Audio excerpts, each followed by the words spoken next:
وَالنَّجْمِ إِذَا هَوَى مَا ضَلَّ صَاحِبُكُمْ وَمَا غَوَى وَمَا يَنطِقُ عَنِ الْهَوَى إِنْ هُوَ إِلَّا وَحْيٌ يُوحَى. Demi bintang, ketika terbenam. Kawanmu Muhammad tidak sesat dan tidak pula keliru. Dan tidaklah yang diucapkannya itu, Al-Quran, menurut keinginannya. Tidak lain Al-Quran itu adalah wahyu yang diwahyukan kepadanya. Assalamualaikum warahmatullahi wabarakatuh. Para pemirsa sekalian, syukur alhamdulillah kali ini kita dapat bertemu kembali dalam program acara hadis, yang insyaAllah kita akan membahas hadis dalam Kitabul Jami', dan kali ini kita telah sampai pada hadis yang kedua, yaitu dengan tema tidak meremehkan nikmat Allah. Dari Abu Hurairah radhiyallahu anhu, Rasulullah sallallahu alaihi wasallam bersabda, "Unduru ila man huwa asfala minkum wa la tanzuru ila man huwa fawqakum, fahuwa ajdaru alla tazdaru ni'matallahi alaikum, muttafaqun alaih." Artinya, lihatlah orang yang berada di bawah kalian dalam urusan dunia, dan janganlah melihat orang yang berada di atas kalian, karena hal itu lebih patut, dan agar kalian tidak meremehkan nikmat Allah yang telah diberikan kepada kalian. Muttafaqun alaih. Di dalam hadis ini kita bisa melihat ada ajdar, yang bermakna adalah pecahan dari kata al-jadar, yang berarti akar pepohonan. Seolah-olah kesan makna yang timbul dari kata ini adalah kokoh sebagaimana kokohnya akar pepohonan. Sedang makna kata ini dalam konteks hadis adalah lebih patut dan lebih tahu diri, sehingga kalian tidak meremehkan nikmat Allah yang telah diberikan kepada kalian. Tazdaru dikatakan izdarahu, izdiraan, artinya ihtaqarra wa istakhaffa bihi, menganggap remeh dan enteng terhadapnya.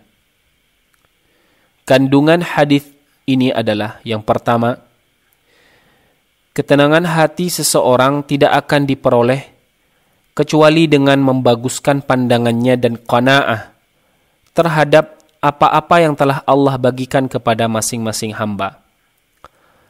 Apabila dia telah mampu membuat hatinya menjadi qanaah dengan ridha terhadap pembagian Allah, lalu meresapi serta menghayati segala curahan nikmat dari Zat yang Maha Kasih, maka ketika itulah hatinya bisa beristirahat dan memperoleh ketenangan, sehingga tumbuhlah perasaan ridha terhadap segala yang diberikan oleh Allah. Dia pun tidak lagi memiliki keinginan memandang dengan perasaan iri terhadap apa saja yang Allah berikan kelebihan kepada mereka dari perkara-perkara keduniaan. Pandangannya tidak akan tertuju hanya kepada orang-orang yang berada di atasnya menurut ukuran keduniaan. Jika hal ini telah benar-benar dia lakukan, niscaya ketenangan hati dan kebahagiaan hidup akan diraihnya. Namun jika dia tidak melakukan, bagaimanapun keadaannya, pastilah dia akan tetap mendapati ada orang yang melebihi kedudukannya atau bisa dikatakan lebih kaya darinya. Sehingga keletihan hati, kecemasan jiwa dan keletihan raga akan terus menggelayutinya, sehingga melalaikan dan melengahkannya untuk mempersiapkan diri menghadapi kehidupan dan kekal dan kebahagiaan yang abadi.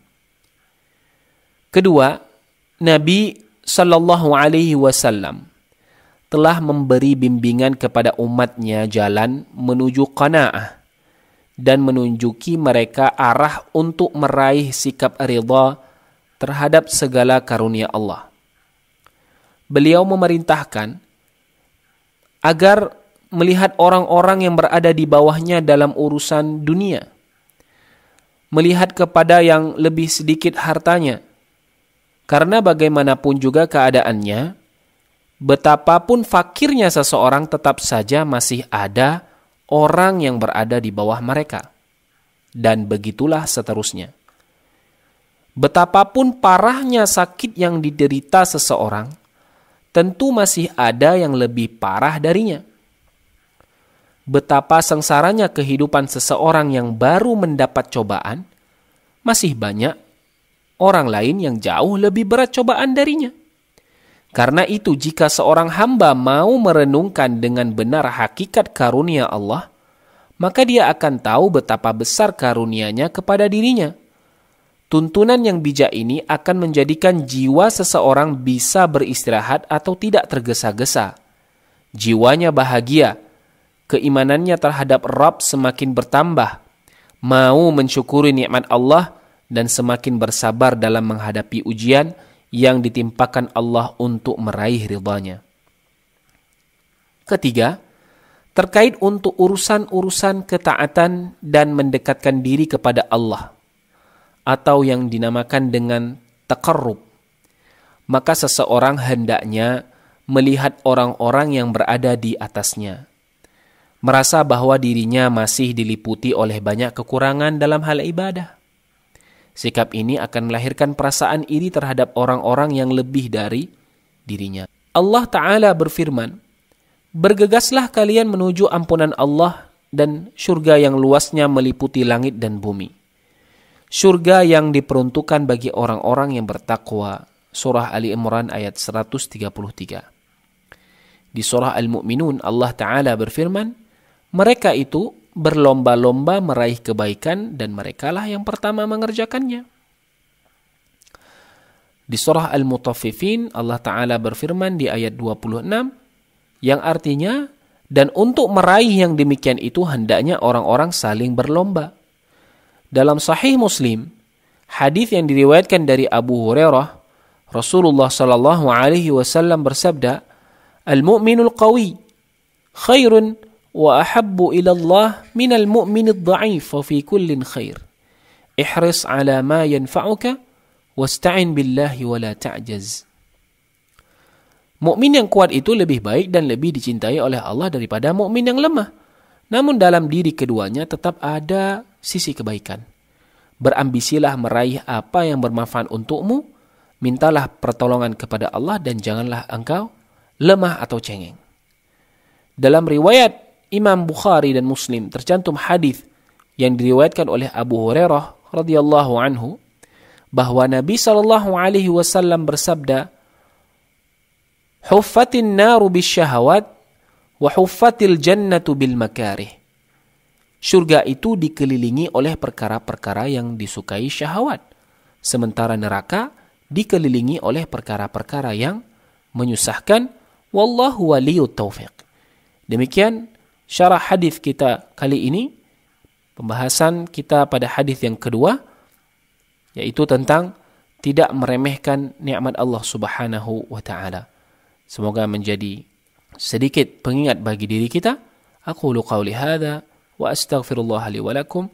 Subhanakallahumma wa bihamdika asyhadu an la ilaha illa anta astaghfiruka wa atubu ilaik. Wassalamu alaikum warahmatullahi wabarakatuh.